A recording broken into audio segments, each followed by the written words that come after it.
तो चलिए स्टूडेंट, अब हम ऑप्टिक्स को पढ़ते हैं और देखते हैं कि क्या होती है ऑप्टिक्स। तो देखिए, सबसे पहले हम इसकी डेफिनेशन को पढ़ेंगे कि डेफिनेशन में क्या है। तो optics it is the branch of physics. क्या है ये? फिजिक्स की एक ब्रांच है which deals with the study of nature, production and propagation of light. मतलब लाइट के बारे में हम इसमें पढ़ने वाले हैं। लाइट के बारे में क्या पढ़ेंगे? लाइट का नेचर पढ़ेंगे कि लाइट का नेचर क्या होता है। इसके बाद पढ़ेंगे कि प्रोडक्शन, लाइट का प्रोडक्शन कैसे होता है, और प्रोपेगेशन कैसे होता है। प्रोपेगेशन का क्या मतलब होता है? चलना, लाइट कैसे चलती है। तो इन सबको हम ऑप्टिक्स के अंदर देखने वाले हैं। अब ऑप्टिक्स की भी हमारी टू टाइप्स होती हैं। टू टाइप्स में देखिए, एक तो है हमारा रे ऑप्टिक्स, एक है हमारा वेव ऑप्टिक्स। तो ऑप्टिक्स के अंदर हमारे दो चैप्टर हैं। एक है हमारा रे ऑप्टिक्स जो कि हम अभी पढ़ने वाले हैं, और नेक्स्ट कभी दूसरे लेक्चर में हम लेंगे वेव ऑप्टिक्स को, उसको भी डिटेल में हम पढ़ेंगे। तो सबसे पहले देखिए, अब इसमें हमारे लिए क्या चीज़ आती है। इसमें आता है लॉज ऑफ रिफ्लेक्शन। ये सबसे पहले पढ़ते हैं कि हम रिफ्लेक्शन ऑफ लाइट, लाइट का रिफ्लेक्शन क्या होता है, सबसे पहले इसको पढ़ेंगे। फिर रिफ्लेक्शन ऑफ लाइट पढ़ेंगे, उसके लॉज पढ़ेंगे कि कौन कौन से लॉज होते हैं, किस तरह से वो काम करते हैं। कुछ छोटी छोटी डेफिनेशंस हैं, वो पढ़ने वाले हैं हम। तो देखिए, सबसे पहले हम देखेंगे reflection of light. Reflection of light क्या होता है? A part of the incident light is turned back into the first medium. मतलब ये है कि लाइट जब किसी मीडियम पर इंसिडेंट होती है तो वो रिफ्लेक्टेड बैक, मतलब अपने ही मीडियम में वापस आ जाती है। इसको क्या बोलते हैं? हम रिफ्लेक्शन ऑफ लाइट बोलते हैं। जैसे कि आपने मिरर देखा होगा। जो मिरर होता है, मिरर में क्या होगा, अगर हम लाइट को इंसिडेंट कराएंगे तो वो वापस आ जाएगी। कहाँ आ जाएगी? अपने उसी मीडियम में वापस आ जाएगी, उसके पार नहीं जाएगी। तो उसको क्या बोलते हैं? रिफ्लेक्शन बोलते हैं। इसके बाद देखिए, हम पढ़ेंगे इसमें laws of reflection. Laws of reflection हमने देखे थे 10th क्लास में, और अच्छे से देखे थे। तो देखिए, इसमें हम देखने वाले हैं सबसे पहला लॉ क्या है इसका। लॉज ऑफ रिफ्लेक्शन में सबसे पहला लॉ है हमारा, the angle of incidence is equal to the angle of reflection. मतलब क्या है कि एंगल ऑफ इंसिडेंस क्या होता है कि लाइट रे जब हमारी इंसिडेंट होती है किसी पार्ट पर, तो क्या होगा, वो नॉर्मल से जो एंगल बनाती है उसको क्या बोलते हैं? एंगल ऑफ इंसिडेंस, और उसे आई से, स्मॉल आई से रिप्रेजेंट करते हैं। ये एंगल किसके इक्वल होगा? एंगल ऑफ रिफ्लेक्शन के इक्वल होगा। एंगल ऑफ रिफ्लेक्शन क्या होता है? रिफ्लेक्टेड रे जो नॉर्मल से एंगल बनाएगी उसको बोलते हैं रिफ्लेक्टेड एंगल, और इसको आर से रिप्रेजेंट करते हैं। तो सबसे पहला लो क्या है हमारा? Angle of reflection, angle of incidence is equal to the angle of reflection, मतलब angle I equal angle R के हो जाएगा। और सेकंड लो क्या है हमारा? The incident ray, the reflected ray and the normal at the point of incidence all lie in the same plane. अब इन दोनों को हम थोड़ा अच्छे से समझते हैं। मैंने एक डायग्राम बनाया हुआ है, इसके थ्रू हम थोड़ा सा समझेंगे इसको।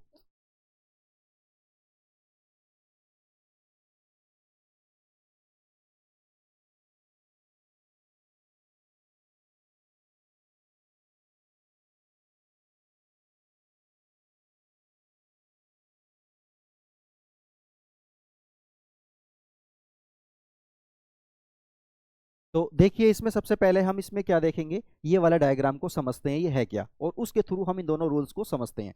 तो देखिए, ये है हमारा एक मिरर, ठीक है, मिरर बना हुआ है। इस पर जब एक लाइट रे हमारी इंसिडेंट होगी इस वाले पॉइंट पर, तो क्या होगा, ये रिफ्लेक्टेड बैक, मतलब उसी मीडियम में वापस चली जाएगी। तो इस वाली रे को हम क्या बोलते हैं? इसको बोलते हैं इंसिडेंट रे। और इसी तरह से जब ये रे रिफ्लेक्ट होने के बाद में वापस चली जाती है तो इसको क्या बोलेंगे? Reflected ray. और ये वाला क्या होता है? ये वाला होता है नॉर्मल। नॉर्मल का क्या मतलब है? ये 90 डिग्री का एंगल बनाते हुए मिरर से जो हमने ये परपेंडिकुलर ड्रॉ किया है, इसको क्या बोलते हैं? नॉर्मल बोलते हैं। तो इंसिडेंट रे नॉर्मल के साथ जो एंगल बनाती है इसको क्या बोलते हैं? Angle of incidence. और इसी तरह से रिफ्लेक्टेड रे जो नॉर्मल के साथ एंगल बनाती है उसको क्या बोलते हैं? Reflected angle. और ये क्या होता है? आर से रिप्रेजेंट करते हैं इसको। तो पहले जो फर्स्ट वाला लो था हमने, इसमें क्या पढ़ा? हमने पढ़ा था कि angle of incidence is equal to the angle of reflection. तो पहले वाला तो हमारा क्लियर हो गया है। बट सेकंड वाला जो रूल है, इसका जो लॉज है, इसमें ये कहा गया है कि इंसिडेंट रे, रिफ्लेक्टेड रे और नॉर्मल तीनों के तीनों एक ही प्लेन में होते हैं। तो देखिए, इसको थोड़ा सा इस तरह से समझते हैं कि देखिए, सपोज करिए ये तो हो गया हमारी ये इंसिडेंट रे हो गई, और इसी तरह से देखिए ये हो गया नॉर्मल, और ये हो गया हमारी रिफ्लेक्टेड रे। तो देखिए, एक ही प्लेन का क्या मतलब है कि देखिए ये प्लेन में एक में ही प्लेन में आ रहे हैं। इसी तरह से मैंने अगर इसको देख रहे हैं तो ये एक ही प्लेन के अंदर आ जा रहे हैं। अगर मैंने इसको थोड़ा सा इधर कर दिया, अब देखिए इसके लिए ये सेम प्लेन नहीं होगा, मतलब इनका प्लेन कुछ और है, इस वाले का प्लेन कुछ और हो गया है। तो एक प्लेन का क्या मतलब है, तीनों एक ही प्लेन पर लाई करते हैं, इसका मतलब ये है कि तीनों एक ही प्लेन में इस तरह से आ रहे हैं। समझ गए आप लोग बिल्कुल। तो इस तरह से सेकंड लॉ जो है वो भी हमारा क्लियर हो गया है। तो चलिए आगे देखते हैं अब इसमें हम। नेक्स्ट टॉपिक है हमारा जो है स्पेरिकल मिरर।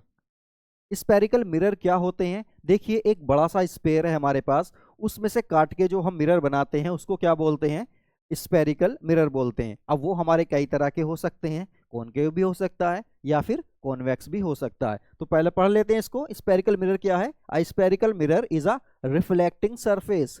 स्पेरिकल मिरर क्या है, रिफ्लेक्टिंग सरफेस होती है, which forms part of a hollow sphere, जो किससे मिलकर बनी है, एक होलो स्पेयर से मिलकर बनी हुई है। इसको थोड़ा सा इस तरह से समझते हैं।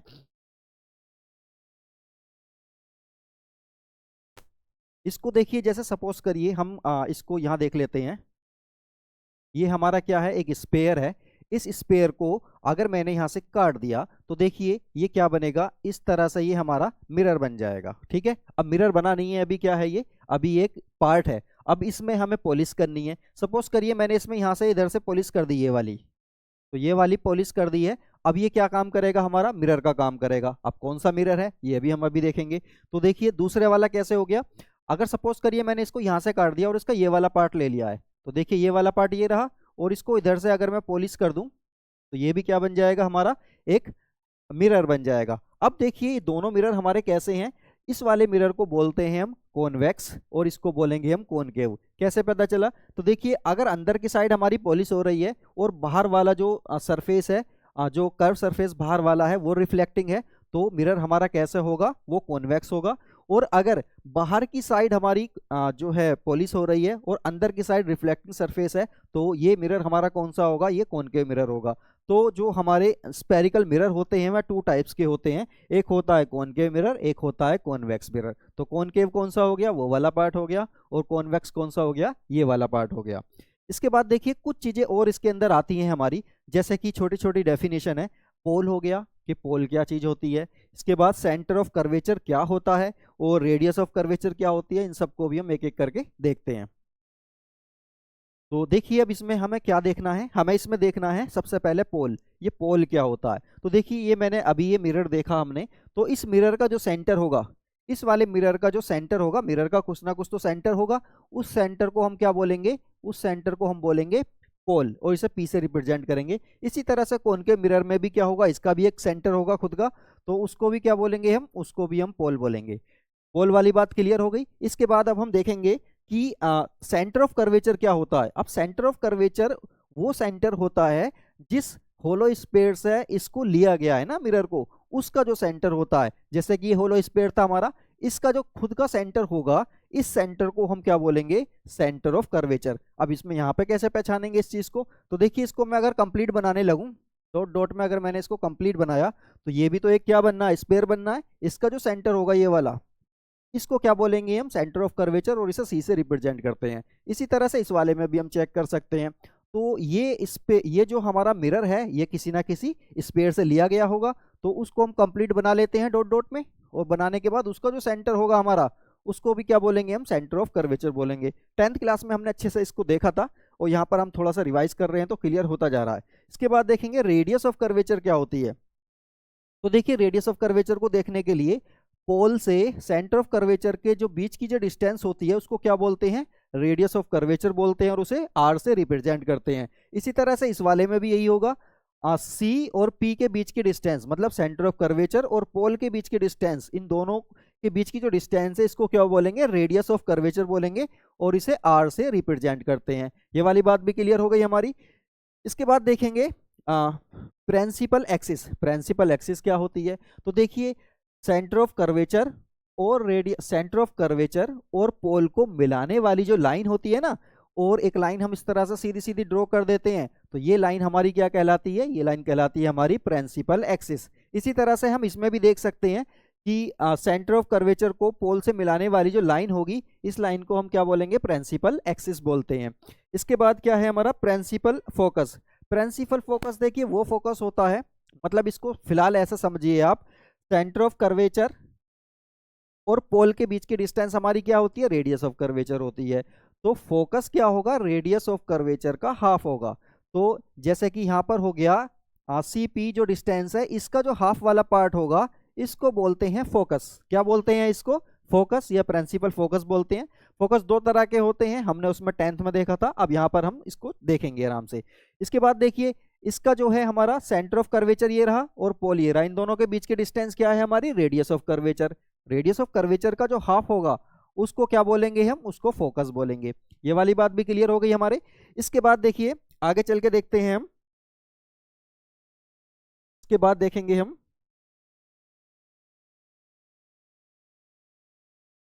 अब देखेंगे हम आगे चल के कि इसमें अब क्या आएगा।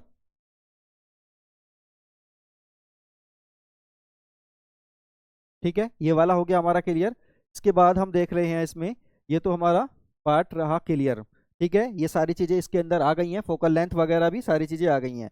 तो प्रिंसिपल फोकस क्या होता है ये हमने क्लियर कर लिया है। और फोकल लेंथ क्या होती है, फोकल लेंथ जो प्रिंसिपल हमारी एक्सिस है उस पर एक हमारा पॉइंट है पोल, एक है हमारा पॉइंट सेंटर ऑफ कर्वेचर, इन दोनों के जो बीच की डिस्टेंस होगी और उसका जो हाफ होगा उसको क्या बोलेंगे हम, फोकस बोलेंगे। मतलब उसको क्या बोलेंगे, फोकल लेंथ बोलेंगे। मतलब इसको आप इस तरह से समझ सकते हैं कि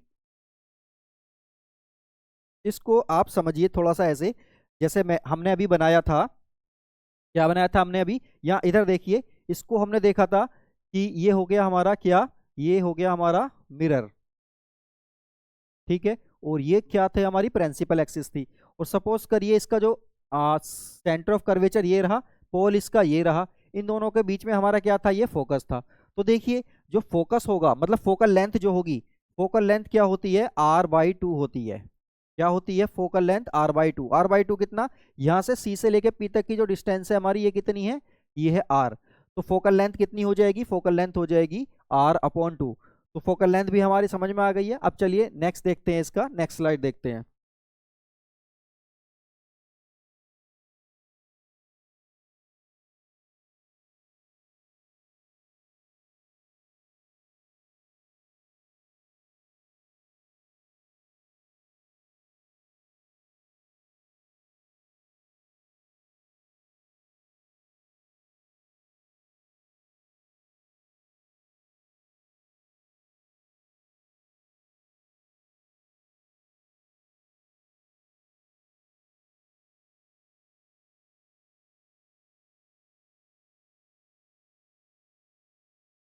तो देखिए हमने देखा था 10th क्लास में मिरर फॉर्मूला। मिरर फॉर्मूला क्या होता है, मिरर फॉर्मूले को थोड़ा सा समझ लेते हैं।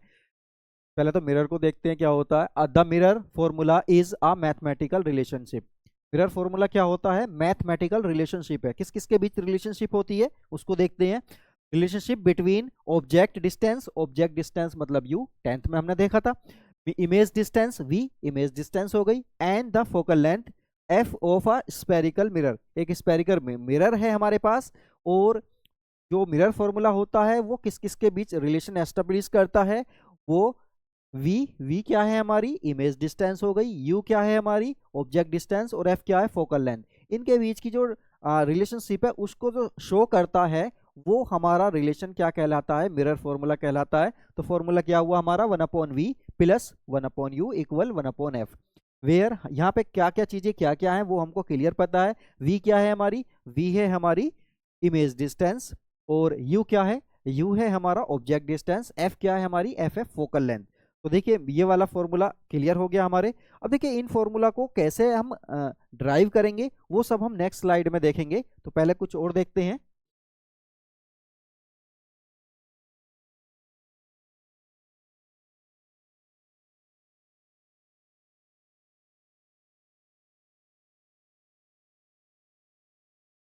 अब देखिए देखते हैं हम refraction of light. Refraction of light देखिए क्या होता है, रिफ्रैक्शन ऑफ लाइट का क्या मतलब है। देखिए the phenomena of the change in the path of light as it passes obliquely from one transparent medium to another is called refraction of light। इसका मतलब क्या है, इसका मतलब ये है जब लाइट रे किसी ऐसे ऑब्जेक्ट पर इंसिडेंट होती है जो कैसा है, ट्रांसपेरेंट है, तो क्या होगा, लाइट रे क्या होगी, एक मीडियम से दूसरे मीडियम में चली जाएगी। तो इसी को हम क्या बोलते हैं, रिफ्रैक्शन ऑफ लाइट बोलते हैं। मतलब लाइट का एक मीडियम से दूसरे मीडियम में जाना क्या कहलाता है, हमारा रिफ्रैक्शन ऑफ लाइट कहलाता है। जैसे कि सपोज करिए एक कांच है, कांच समझते हैं आप, ग्लास हो गया, तो ग्लास में क्या होगा, जब लाइट रे को हम इंसिडेंट करेंगे तो वो क्या होगी, वो पार हो जाएगी उसके अंदर। तो इसी को हम क्या बोलते हैं, रिफ्रैक्शन ऑफ लाइट बोलते हैं। ठीक है, ये बात आपको क्लियर हो गई है। अब चलिए नेक्स्ट वाली चीज देखते हैं हम।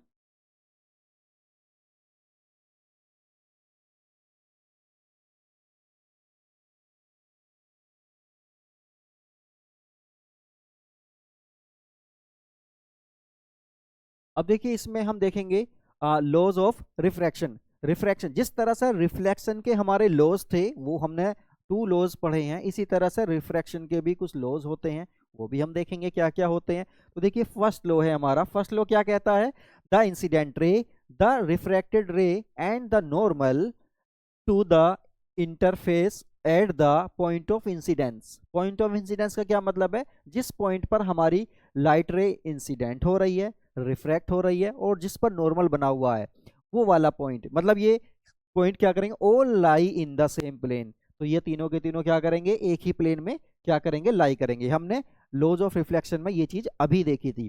तो देखिए तीनों के तीनों कौन से, एक तो होगी इंसिडेंट रे, एक हो गई रिफ्रैक्टेड रे, और तीसरा क्या है हमारा, नॉर्मल। तीनों के तीनों कहाँ लाई करेंगे, एक ही प्लेन में लाई करेंगे। तो फर्स्ट वाला लॉ क्लियर हो गया।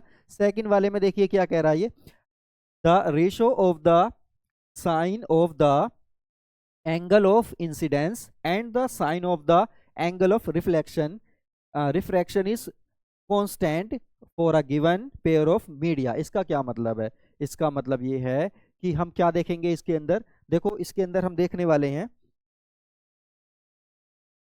देखिए इस तरह से देखिए, साइन आई, साइन आई तो हम समझते हैं ना क्या है ये, एंगल ऑफ इंसिडेंस। तो उसका अगर हम साइन ले लें, साइन मतलब समझते हैं ना, sine theta cos theta tan theta वगैरह ये थे ना, तो sine i upon sine r क्या होता है, ये एक कांस्टेंट होता है। क्या होता है, कांस्टेंट होता है। मतलब अगर हम एंगल का साइन ले लें, कौन कौन से एंगल का sine, incident angle, incident angle जो होगा उसका साइन ले लें, मतलब साइन आई ले लें, और रिफ्रैक्टेड रिफ्रैक्टेड एंगल का जो साइन है साइन आर ले लें। इनका रेशो क्या होता है हमारा, इनका रेशो ये जो है कांस्टेंट रहता है, और इसी कांस्टेंट को हम क्या बोलते हैं, रिफ्रैक्टिव इंडेक्स बोलते हैं। इसको क्या बोलते हैं, इसको रिफ्रैक्टिव इंडेक्स। अब रिफ्रैक्टिव इंडेक्स क्या होता है, इसकी छोटी सी डेफिनेशन है, इसको भी थोड़ा सा देख लेते हैं।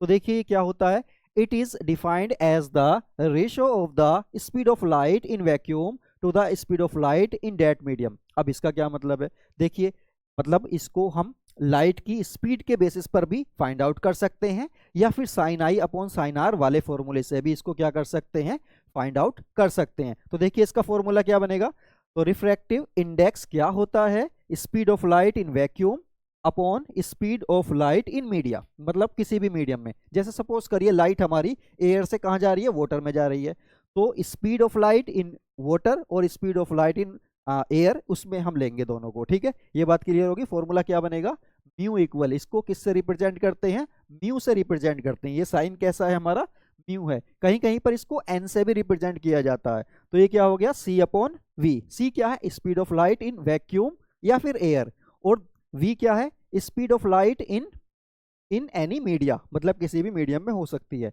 और इसको ना हम म्यू को वेवलेंथ जानते हैं आप, वेवलेंथ की बेसिस पर भी हम इसको फाइंड आउट कर सकते हैं। तो देखिए wavelength of light in vacuum upon wavelength of light in any medium, तो इसको इस वाले फॉर्मूले से भी फाइंड आउट किया जा सकता है। और लेकिन फ्रीक्वेंसी क्या होती है हमारी, किसी भी मीडियम में फ्रीक्वेंसी हमारी कैसी रहेगी, सेम रहेगी। तो ये बातें क्लियर हो गई आपको, पोज करना।